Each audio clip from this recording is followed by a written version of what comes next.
areas that have challenges. Ogai mar Obila Douglas Kanja koro ochiwo chik ne komanda mag obila duto mapacho ka mondo ochuog komiti e gwenge mag rakruok kod midhiero mar mibadhi. Kanja olero ni jotend obila go bende ibiro dwar mondo mi ochiw report e wi okenge magiseketo mag kedo kod mibadhi masani onuro bad migawo mar obila.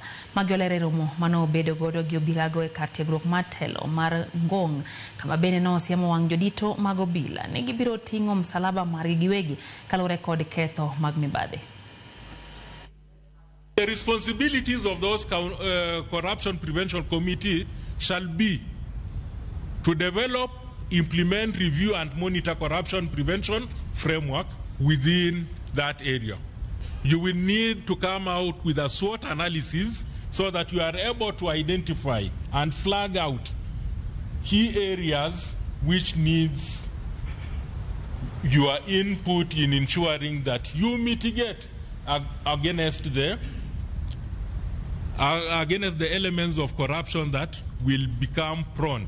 We wanted to also have this sitting here with the senior leadership so that we can be able to discuss on a very serious note matters, corruption within the National Police Service and how we can be able to deal with it. I know corruption is not about the police alone, it's a societal problem actually.